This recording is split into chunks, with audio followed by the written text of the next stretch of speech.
My wife cheated with her boss and faked a pregnancy to cover it up. Then once I found out she stole $250, $0 from our joint account to bankroll her affair, she convinced me to buy her a $300, $0 lakeside property while secretly planning to run away with her lover. Now she's suing me for half the assets and claiming I'm the manipulative one. I never thought I'd be the guy writing a story like this, but here I am. Honestly, my life took a turn I couldn't have predicted, and I feel like I'm still trying to process it all. The craziest part. The moment I found out the truth about my wife, Emily, was so out of left field I still can't believe I didn't see it coming. At first, everything seemed normal. Emily and I had been together for about 8 years. We got married young, built a decent life together.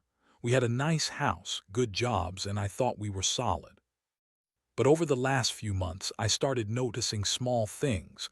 Her phone pinging late at night, her being unusually secretive about her emails, and her avoiding my questions about her whereabouts. I brushed it off, telling myself she was just stressed or busy. Women get like that, right? But then things started to feel off. She became more bitchy, snapping at me over minor things, and her attitude toward me shifted from loving to distant. One night I was sitting on the couch scrolling through my emails when I decided to check Emily's phone. I know, privacy and all that, but I had a gut feeling I shouldn't ignore. That's when I saw the message thread. It was from her boss, Mark. The texts weren't just professional, they were flirtatious, suggestive, and downright inappropriate. They were talking about meeting up after work, making plans that clearly weren't business related. My stomach dropped. I read and reread those messages, feeling like I'd been punched in the gut. This wasn't just an innocent flirt. It was an affair. I didn't confront her right away. Instead, I started watching her more carefully. I noticed her lying about where she was going, sneaking out at odd hours, and hiding her phone whenever I entered a room. Then I found out she was pregnant, or at least she claimed she was. She faked a pregnancy test, showed it to me, crying about how she was going to be a mother. That was the point I nearly lost it. It was such a sick lie, and I couldn't believe how far she was willing to go to cover her tracks. Then I discovered the real kicker. A few days after she announced her pregnancy, I checked our joint bank account. I saw a withdrawal, $250, zero gone. Just like that, vanished. I couldn't believe it. I called the bank, but the money was transferred to some offshore account, probably to bankroll her affair with Mark. That's when it hit me. She was not only cheating but stealing from us to fund her secret life. I felt sick. How could she do this? How could she lie so blatantly? I felt betrayed on every level. I confronted her about the money first, thinking maybe she had a legitimate explanation. She denied everything, of course. Said I was paranoid, that I was imagining things, that she loved me and would never do that. But I knew better. I had proof. And I knew she was lying about the pregnancy too. I played along for a while, trying to keep calm, but inside I was boiling. I had this sick feeling that everything was falling apart and I didn't know how to fix it, or if I even wanted to. The worst part, Emily started turning things around on me, accusing me of being manipulative, possessive, and controlling. She told me I was overreacting, that I was making her life miserable. She even tried to turn the tables and say I was the one cheating or hiding something. It was a classic case of gaslighting, and I was starting to doubt myself. But deep down, I knew what I saw, what I felt. I knew she was lying, cheating, stealing, and I didn't know how I was going to get out of this mess. After that first shock, I spent days just trying to process what I'd uncovered. Every time I thought about the money, the affair, the fake pregnancy, my head spun. I couldn't sleep, couldn't eat right. The betrayal cut so deep I felt like I'd been gutted. I kept asking myself, how did I miss all the signs? How did I not see that Emily was capable of all this? I had always thought we were solid, that we were building a future together. But now I realized I'd been living in some kind of illusion. I decided I needed to confront her again. I couldn't let her keep lying to my face. I called her into the bedroom one evening and she looked at me with that fake innocent smile she'd perfected over the years. I wasn't buying it anymore. I told her I knew everything about the affair, the money, the pregnancy. Her face twisted, and for a moment I saw the real Emily, bitchy, angry, and desperate. She started to deny everything, but I had all the proof. I pulled out the bank statement on my phone, showed her the offshore transfer, and I told her I knew she was planning to run away with Mark. That's when she started to get aggressive. She yelled, called me paranoid, said I was imagining things, that I was just jealous because I wasn't getting enough sex. That last part hit a nerve. I mean, I won't pretend our sex life was perfect, but her accusations felt like a cheap shot. She accused me of being a manipulative control freak, said I was ruining her life, and started crying fake tears. I felt my blood boiling. How could she be so cold? How could she lie so effortlessly? I wasn't about to let her get away with it. I told her I wanted a divorce, that I was done being played for a fool. She looked at me with this venomous glare and told me I was making a huge mistake, that she loved me, that she was pregnant, and everything would be okay. She insisted she was going to keep the baby, no matter what. I was stunned. I knew she was lying about the pregnancy, but hearing her say it out loud made it feel even more real. That night I couldn't sleep. I kept replaying everything in my mind. The betrayal, the lies, the stolen money, the fake pregnancy, all of it. I felt like I'd been hit by a truck, like my entire life had been a lie. I started questioning everything, our marriage, my own judgment, whether I ever really knew her. I was furious, heartbroken, and numb all at once. The only thing I knew for sure was that I couldn't keep living like this, not with her lying and scheming behind my back. The next day, I started to plan my next move. I reached out to a lawyer, gathered all the evidence I had. I knew she was planning something, probably trying to take as much as she could, especially that lakeside property we bought together. She convinced me to buy it, saying it was a good investment, but I later found out she was secretly planning to run away with her lover once she had enough money. She'd even threatened to sue me for half the assets, claiming I was manipulative and controlling.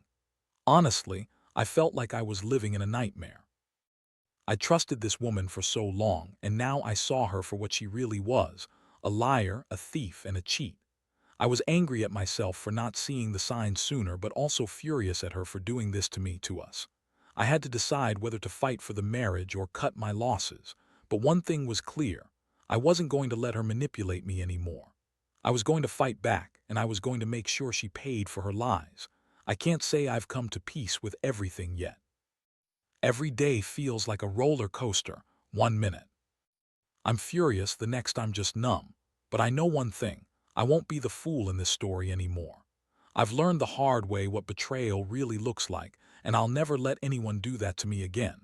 If anything, this has made me realize how important it is to trust your instincts and to protect yourself, emotionally, financially, and legally. After I gathered all the evidence and made my decision to fight back, things started to escalate quickly. Emily, true to her manipulative nature, began to spin her web of lies even thicker. She started claiming I was the one cheating, that I was controlling her and making her feel trapped. She filed a lawsuit demanding half of everything, our house, the lakeside property, the savings, everything. She argued I was the manipulative one, twisting her words and controlling her life. I couldn't believe how far she was willing to go. In the weeks that followed, I hired a lawyer and started building my case. I wanted to prove her lies, her theft, her infidelity. It was a brutal process. I had to dig through bank statements, emails, texts, even hidden files on her phone. It was disgusting. But I knew I had to do it.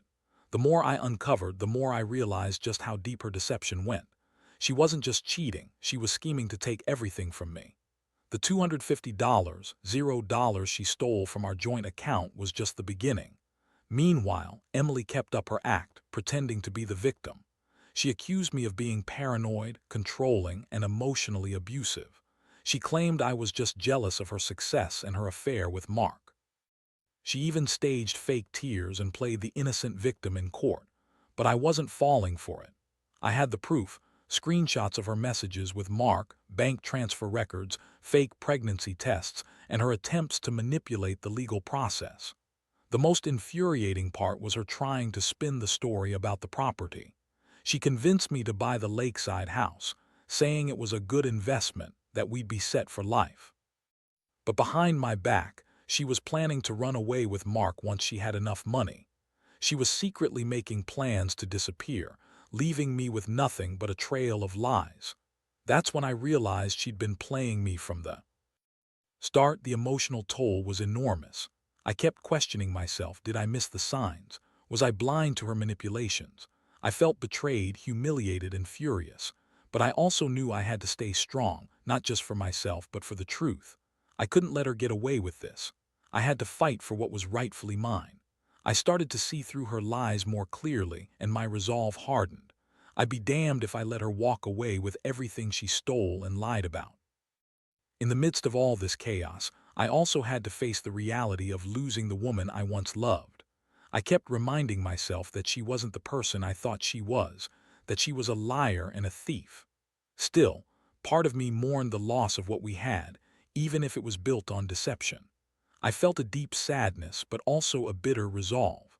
I knew I couldn't rebuild what was broken, but I could certainly stop her from destroying what was left of my life. One day, I found out she was already talking to lawyers about the divorce and the settlement. I knew she was planning to take everything she could, especially that lakeside property which she'd secretly been eyeing as her escape route. I had to act fast. I filed my own legal claims, trying to freeze assets and get an order to prevent her from selling or transferring anything. It was a tense game of chess, and I knew she was playing dirty. Through it all, I kept asking myself, how did it come to this? How did the woman I loved turn into someone so cold, so manipulative? I kept replaying our early days, the promises we made, the good times. But the truth was I'd been blind. I never saw the signs. And now I was paying the price. All I could do was fight to protect what was mine, to expose her lies, and to try to come out of this mess with some shred of dignity intact. I knew the road ahead wouldn't be easy, but I was determined. I'd rather lose everything than let her walk away with my life, my money, and my future. The legal battles dragged on longer than I expected.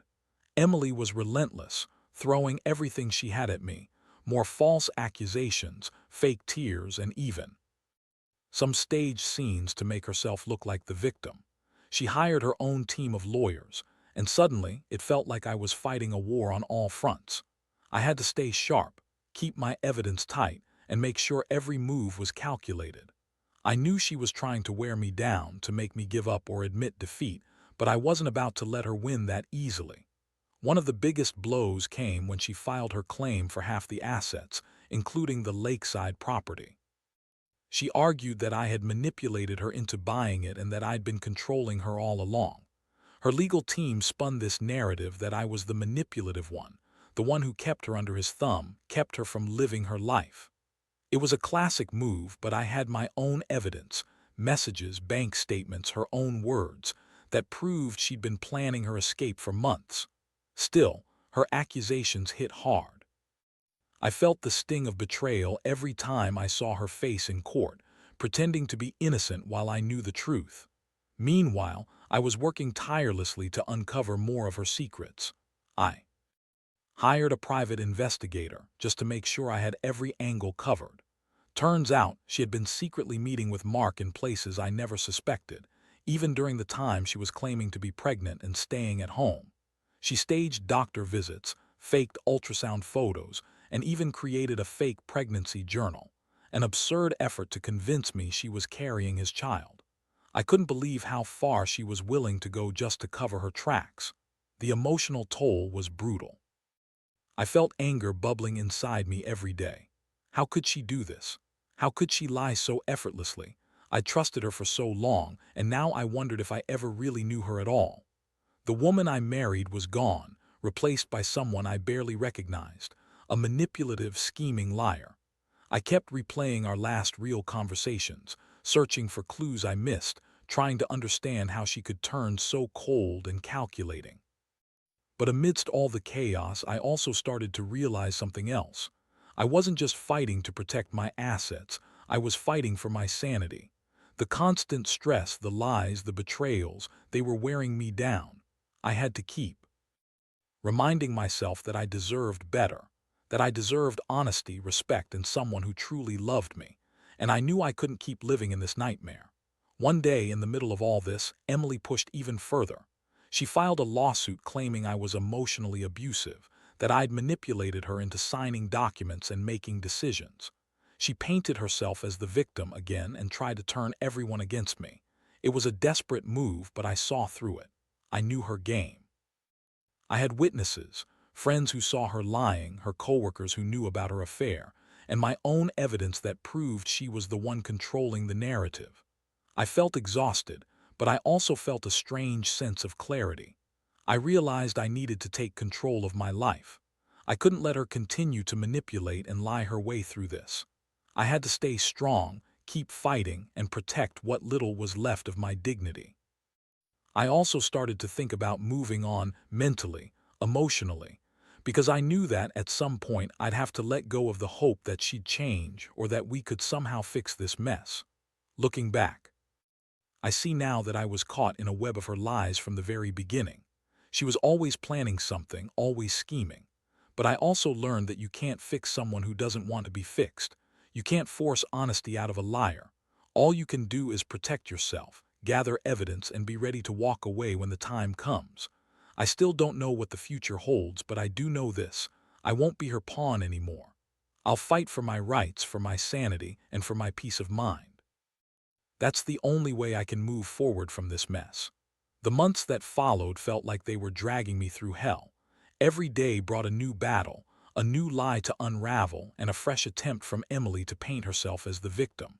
She was relentless, filing motions, disputing every piece of evidence I presented, and trying to turn the courts against me.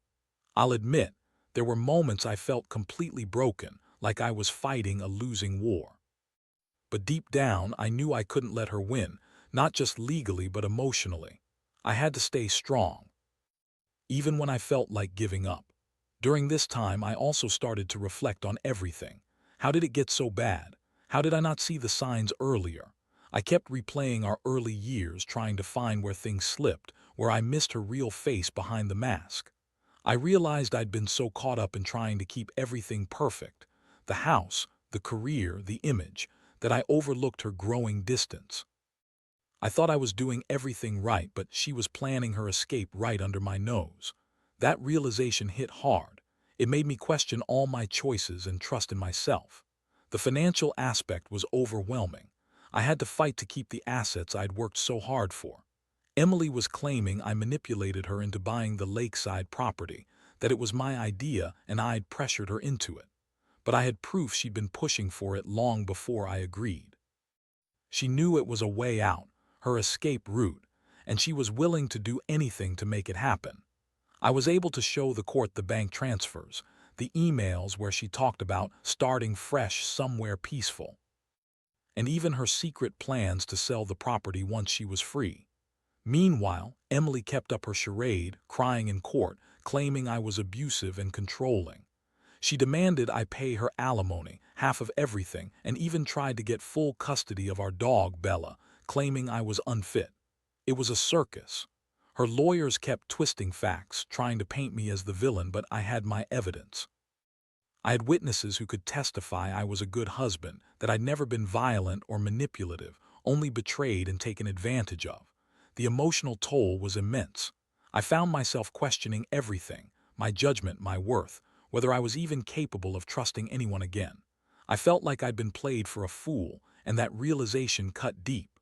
But I also started to see this as a wake-up call. I'd always been the one trying to fix things, to hold everything together. Now, I had to accept that some things couldn't be fixed, and sometimes, the only way forward was to cut your losses and walk away.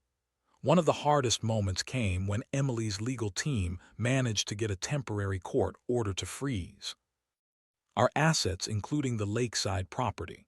That move was a slap in the face. It meant I couldn't even access the house without court approval. I felt helpless, like I was losing control of everything I'd built. But I refused to let her take everything without a fight. I doubled down on my legal efforts, hired forensic accountants, and worked with my lawyer to prepare for the final hearing. I knew she was planning to sell the property behind my back, to disappear with her lover, Mark. I couldn't let that happen. Throughout this chaos, I also started to lean on some friends and family. The support was a lifeline. They saw through her lies and told me to stay strong. They reminded me that I deserved better, that I'd been too trusting for too long. Their words gave me the strength to push forward, even when I felt like giving up. I learned that sometimes the best thing you can do is surround yourself with people who see your worth, especially when you're feeling broken. Looking back now, I see this whole ordeal as a brutal lesson in trust and self-reliance. Emily was never who I thought she was. She was a master manipulator, a liar, and a thief. But I also learned that I am stronger than I thought, that even in the darkest moments I can find the strength to fight for what's right. I know the final court hearing is coming soon, and I plan to fight tooth and nail for my share of the assets, for my dignity, and for my future. I don't know what's next, but I do know that I won't be the victim anymore. I'll do everything I can to come out of this mess with my head held high. The final court date came sooner than I expected, and I won't lie, I was a nervous wreck. All the sleepless nights, the endless legal battles, the gut-wrenching betrayals, they all led to this moment. Emily showed up with her usual fake tears, pretending to be the innocent victim, claiming I manipulated her into everything. But I had my evidence, my witnesses, and the truth on my side. I was ready to fight for what was rightfully mine, and I knew I couldn't let her walk away with the upper hand. When the judge called the case, I laid out everything: the stolen money, her affair with Mark, the fake pregnancy, her schemes to sell the lakeside property. I presented the bank records, the texts, the emails, and the forensic reports. I explained how she'd planned her escape all along, using the property as her getaway. Emily tried to interrupt, to spin her version of events, but I stayed calm, sticking to the facts. I saw her face twist with frustration and anger as I laid it all out. In the end, the court ruled in my favor on most issues. I was awarded full custody of our dog, Bella, and the court ordered her to pay back the stolen $250, $0 plus interest. They also awarded me the lakeside property, recognizing that she'd been planning to sell it secretly. The judge called her actions a clear pattern of deception and manipulation, and I felt a strange mix of relief and exhaustion. It was over. The nightmare was finally coming to an end. Looking back, I realize how much I've grown through this ordeal. I learned that trust is fragile, and sometimes the person you love the most can betray you in ways you never imagined. But I also learned I am resilient. I can survive betrayal, deception, and heartbreak.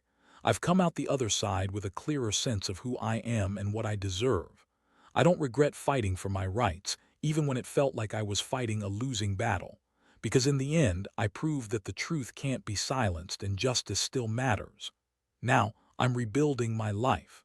I've moved into a new place, cut out the toxic relationships, and started focusing on myself.